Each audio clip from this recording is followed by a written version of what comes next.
By now, we are familiar with the main plotline of No, I'm Not a Human. The unnamed protagonist of the story lives in the suburbs, having a farmhouse who starts getting visited by different people and even strange characters. He needs to identify who is a real human and who is a doppelganger, or also known as a visitor.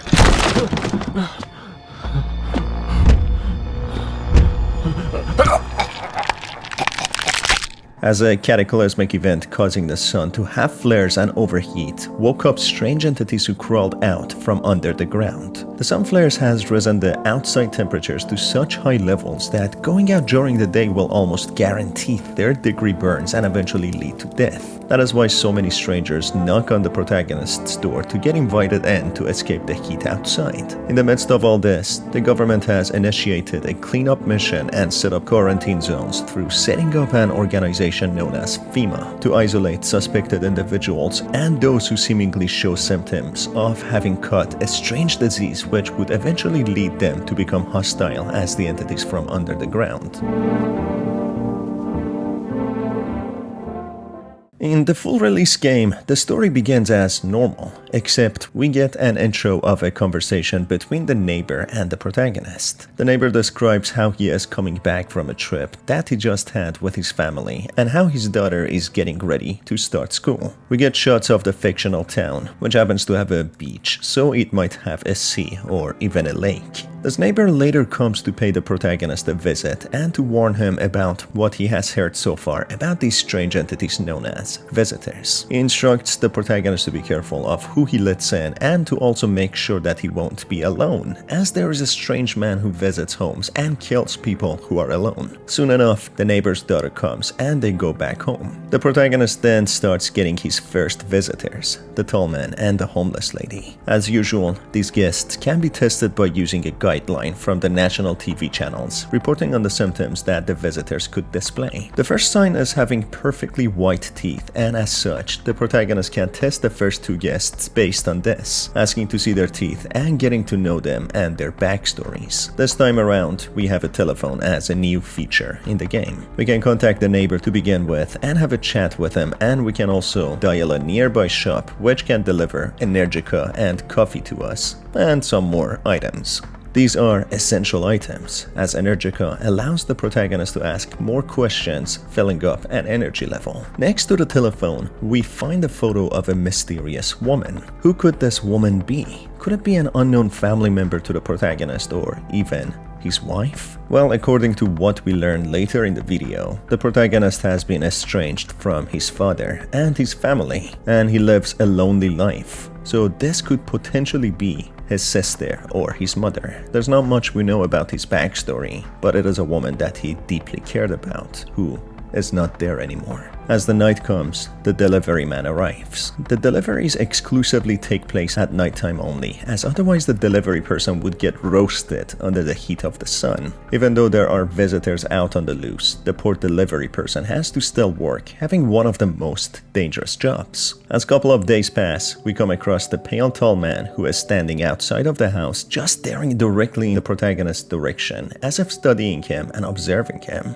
as if searching for his next victim. If you remember from the last videos I made, the tall pale man is seemingly a visitor who visits different people's houses and kills them. The only way to defend ourselves against him is through having people inside the house. Even though this entity is proven to be strong, capable of taking down an entire armed and combat-trained squad, for some strange reason, it doesn't attack people who are in a home with multiple others. At this point, this entity has already killed several people, with some corpses even being left outside, who are most likely the victims of this pale, tall man. On the next day, we uncover another way to test the people, being a sign of visitors. The sign is having dirt under the fingernails, which is vague, but it is associated with visitors using their hands digging themselves out of the ground. Soon we will learn about more signs, which all happen to be very vague, which on their own can lead to distrust between real people, leading to violence, chaos, panic, and eventually murder of each other. As the TV reports itself, the violence and crimes has increased, correlated directly with the cataclysmic event. The Federal Emergency Management Agency, or short for FEMA,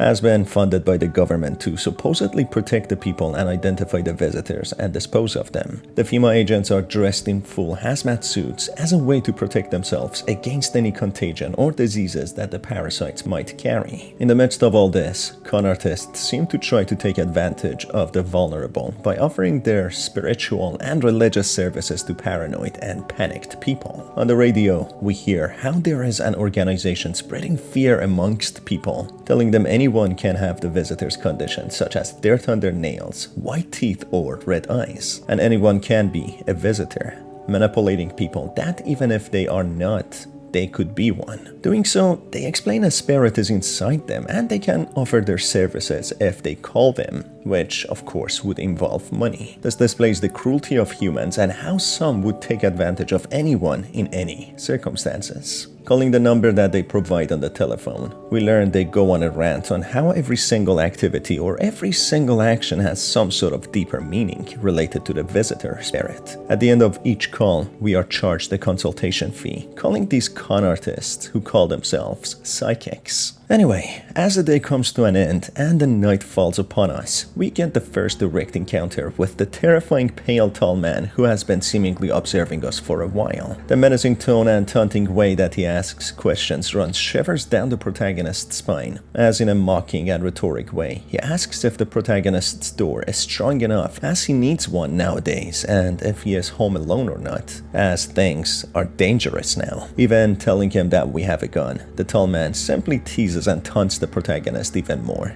toying with him like a little child. That's when the pale man hears whispers and his smile gets wiped from his face. He confirms it's the protagonist's lucky day and leaves with a taunting message that he doesn't know how long these guests will stay in the house. Not much later, a mysterious man with a backpack, who is also referred to as a prophet, appears to tell the protagonist to let the cat into the house as it will help the protagonist with the events that will soon follow. He doesn't say anything else and then leaves. Who could this cat be and what is the significance of it? We might learn about it later in the story. Looking outside the window, the FEMA agents and armed military squad are roaming outside, taking soil samples and watching the area. As the protagonist goes to bed, a new day starts. Listening to the radio again, this time around, we learn about a conspiracy channel who had invited a scientist to talk about the visitors and their legitimacy. But just before he arrives, they learn he has disappeared and all his documents have been stolen. If anything, this seems to identify the government might not be fully honest with us and the real story of visitors or who they really are. Whatever is going on is not the full picture and there are mysteries and secrets we don't know about as of yet. We then meet a new interesting character who has a deep story about him. He is always seen as being cheerful and happy, always there to encourage us positively. Although he seems cheerful when seen on his own, he looks sad and as if struggling with a memory. When talking to him, he explains that he learned that he needs to be cheerful and kind in life, as he used to be at times angry and rude. One specific experience made him reflect on his actions. He talks about a person that he lashed out on, someone who tried to help him, which ended badly with the person being gone now, or in other words, dead. He doesn't expand on the story anymore, but through how he talking about a male at first as he addresses them as a he, and then quickly changes to the pronoun to she, we learn this character loved a man whom he pushed away, regretting it deeply till now. This man is hurt and seems to be trying to atone for his mistakes by taking a different route in life. There's also a new feature in the game where we can check ourselves for signs of being or becoming a visitor. The mystery here is if the government is reporting the visitors are non-human entities that have come out from under the ground. How come we are also being told anyone can become a visitor as if it is a contagious disease? Is it possible the visitors can infect real humans and make them become like themselves? Or is it a complete lie orchestrated by the government? Talking about his concerns with the neighbor confirms something is fishy about FEMA and the entire situation. He explains that one night they showed up and randomly selected a person and took away with them. They didn't explain themselves and simply left. The neighbor suspects the government and FEMA and explains all the signs they have shared publicly on how to identify the visitors are all normal human traits and there is nothing people really know about FEMA. It all seems like a big conspiracy. a big lie about something the government is hiding from us. The neighbor, knowing the situation is dire with the son, the visitors, and FEMA, asks the protagonist to take care of his daughter if anything would happen to him, as his daughter is what he loves the most in this world. Unfortunately, we already know what will happen, and we will have to keep our promise to honor the neighbor. As the night comes, the unthinkable happens. Our neighbor is killed by the very people that he took in to shelter. His crying daughter knocks on the door and begs to be let in as her father has died. His house has become engulfed in fire by those people who killed him, and now we have to keep our promise and let his daughter in. Poor thing can barely talk and stutters. We comfort her and let her in, telling her everything will be alright. Feeling horrible for what has happened to her, we get another knock on the door. That's when we look through the people and see a lady holding a Persian cat, asking in a bizarre manner if we are open or not, as if we are a coffee shop. Letting the cat in, there doesn't seem to be any other knocks on the door for tonight. Looking outside the window, we see the armed squad being brutally plowed down by the pale tall man who is menacingly holding the head of one of them. This portrays his power and strength, who at this point is fixated on the protagonist's house and taunting him every single night, waiting for him to be alone. It's a little bizarre if this man is capable of taking down professionally trained armed military, why he can't deal with a few people in the house and only comes in if the house owner is alone. Could there be a curse stopping him from doing so? As the protagonist sleeps the night, the morning news on TV report on how the visitor phenomenon could be infectious, confirming that anyone can become a visitor, having the symptoms shared with public. Talking with the kind man again, he reveals that his partner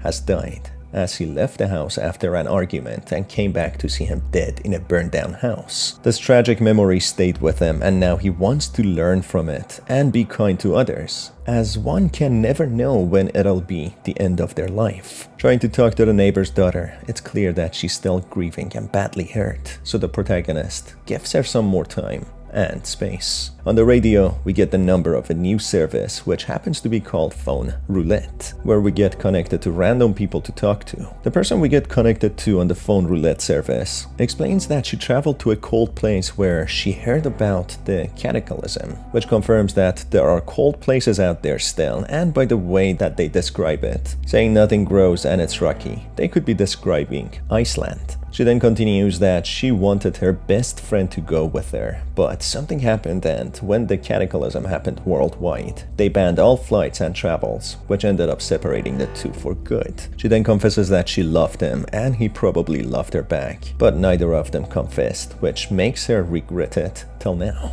Eventually, the protagonist starts opening up. Someone who is very cagey. He describes himself as a lonely person who has no one. He had a really bad relationship with his father, and now his family is dead, and the house he is living in is the only thing left behind from them. By the sounds of it, they were estranged, never talking to each other until their death, which he seems to be remorseful of, just getting the house that they put under his name. Putting the phone down and contemplating about his past, the protagonist goes to bed and wakes up at night. That's when FEMA comes knocking and taking one more person, the person that he promised to keep safe, the daughter of the neighbor.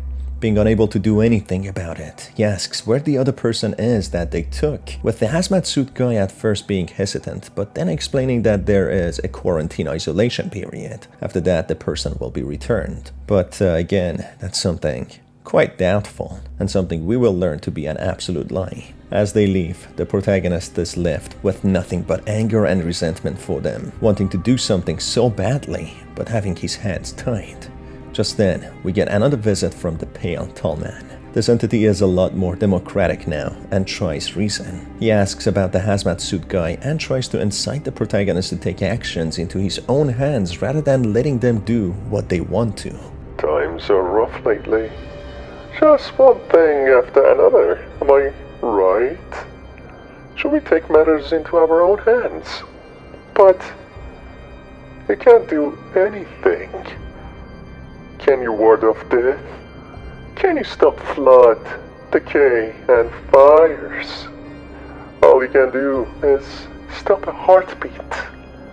Listen, are you alone? Why are you still scrambling to survive in this new world? Why? Dogs rule the world now, and only dogs survive here. You surely understand what I mean. There's no going back to the life you once knew. Next time we meet, things will be interesting. Just as he finishes his taunts and menacing message, he leaves, but being even more interested to prey on the protagonist now, wanting to even mentally break him down. Looking outside of the window, we see the FEMA agent cleaning up the site of the massacre. On the other side, a skull is left on a stake, seemingly a direct threat to the protagonist by the pale man. He seems to be fully invested in him now, and won't give up until he gets his hands on the protagonist. As the protagonist looks at the ruins of the neighbor's house, he watches a beautiful radiation on the sky, being the northern lights clearly from the recent activities of the sun, displaying how severe they have become to be showing in these parts of the world. As the protagonist sleeps and wakes up in the morning, he turns the TV on to see another sign reported to identify the visitors. Taking photographs of them will display dark patches on the image, showing a dark aura around them. This is one of the only signs which could be considered as somewhat a legitimate way of identifying them, as other signs were all normal human traits. Anyone could have red eyes if they slept late, or rubbed their eyes, or even drank some coffee. Anyone could have shaven armpits and dirt under their nails, but having dark patches on a photograph could identify something paranormal. That is, if the camera is not faulty. The radio then reports on mass casualties and widespread fires, displaying how things are actually getting worse and worse. Soon the night comes when the protagonist has a bad feeling. Looking outside the peephole, he observes how the buildings in the distance have all been caught on fire and burning. This has caused so many people abandon their burning homes and roam the outside in search of a shelter, but it seems no one is letting them in. On the other side, the FEMA agents have started executing people and anyone who runs away from their inquisition. In the distance, where the neighbor's house once stood, a weeping woman is carrying the wounded body of her husband, who doesn't seem he will survive his injuries. Things are only getting worse, with people starting to lose their homes, panicking and turning on each other. The morning news then eventually shed some light on what the visitors could be after extensive studies. The government has discovered, or at least that's what they suggest, that visitors are not extraterrestrials or non-human entities as previously thought or believed, but instead, they are humans who have been exposed to an unknown biological agent which has caused them to become as such. So the tall pale man outside is not an alien or supernatural being, but instead, he is a deranged homicidal individual. Listening to the radio, independent sources report that FEMA is now shooting at anyone who is trying to leave, and people should stay home and away from the outskirts. Things are getting dire, and in the midst of the report, it is cut off, seemingly being discovered by the government and silenced as a result. When the day comes to an end, we get visited by a man who claims to have been a scientist working with FEMA. He has been fired after some discoveries that it isn't the visitors people should be worried about, but what is inside of them, which is a brain parasite. He claims earplugs should be used to stop the spread. This discovery caused him to lose his job, and since then he doesn't trust FEMA. In the outside, we find an armed vigilante who is going house to house to kill anyone with any sign showing to be a visitor. He doesn't even double check. As long as they only have one sign, he starts shooting and killing them. The people that killed the neighbor happen to be people like this guy, who acts as vigilantes, not caring about the innocent people that they kill, calling themselves the so-called protectors. Sleeping the night, the news report on how a quarantine zone was attacked by an armed man, leading to some escaping. Then the channel seems to get hijacked, with some footage showing ear canal parasites who seem to be the culprits of turning people into visitors. So this in a way could prove and confirm that the visitors are the same humans who have been just simply infected. And simply it's the people's paranoia and mass hysteria that has turned them on each other, just because of a natural phenomenon and cataclysm with the sun just overheating. Something that could probably just pass, but people's mind is turning against them and making everyone hostile, making the world an absolute chaos. The day then ends and we get more knocks. A FEMA agent comes and they don't hide what they are doing anymore. He simply says that he demands more test subjects. So it becomes clear that they are not taking people for testing, but instead they perform experiments on them. So is it the government who has intentionally placed these parasites in people's ears, or is it something that they are doing now to find a cure? The agent in a threatening manner says that the protagonist has no right to question him about the others that they took and that they demand 2 more now. Of course, the protagonist has no say here, as otherwise he would get shot. Soon enough, we get a visit from the armed, deranged man who has killed people that he deemed to be visitors. He has decorated himself with a necklace of eyeballs, severed fingers, and pulled out teeth. He demands to test the protagonist for any sign of being a visitor. If any part of the protagonist matches the sign, he would go on a shootout against the protagonist, with both of them ending up dead. This man has single-handedly purged many houses and towns, killing so many that he's suspected to be a visitor. People like him were the people that killed the neighbor in cold blood and made his child an orphan. This vigilante leaves us alone for now. We then meet a cult leader who has several members outside the house. They are performing some sort of ritual, setting up bonfires. And later on we learn what they are using these sticks and bonfires. They believe in death. And they believe that's the way to redemption.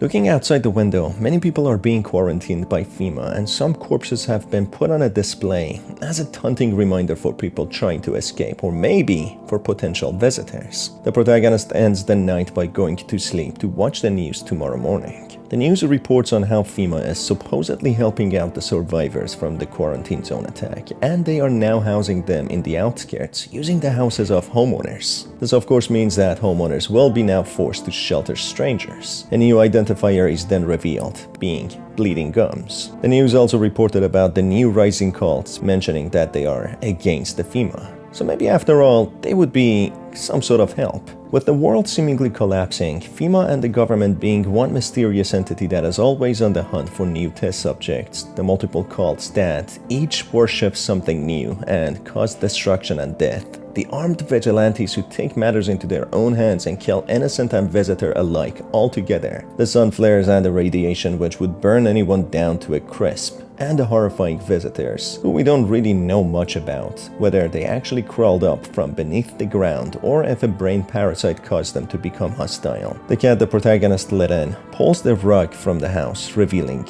a hatch door. So, could this be our actual redemption?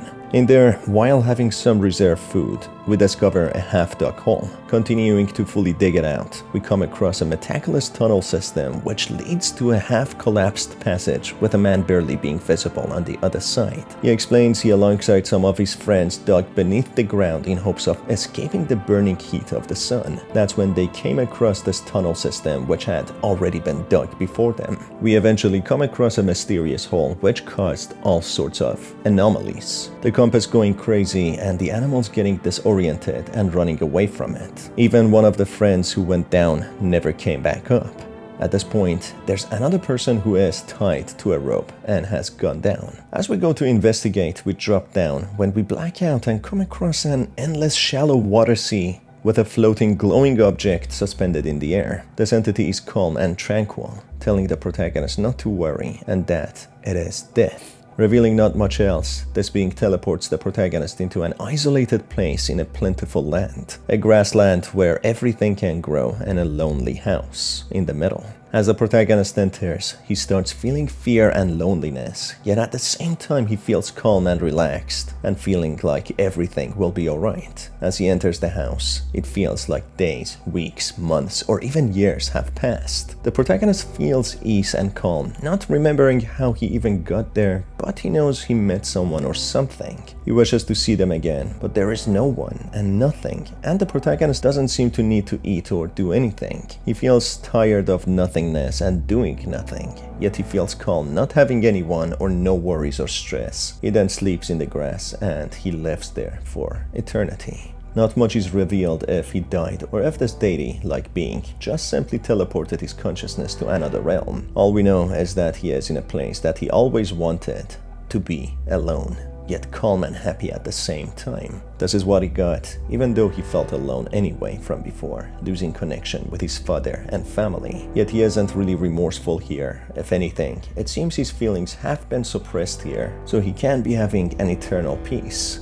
No fear, no stress, no thoughts, just calm. So in a way, you could say this is true happiness, and for him, this is a happy ending. Also, the tunnel system is a mystery on its own. So is it possible that so many people who actually dug this underground came back up after being exposed to this entity and they essentially became what we know as visitors, just losing their consciousness with something else automatically controlling their bodies, who become hostile? Well, there are a lot more endings in the game with a lot more secrets to uncover. If you enjoyed this one, make sure to stay tuned as I am making another video going over all the other endings and the secrets. As always, it's been your host Star. Thanks for being here, and I will see you on the next one. Take care.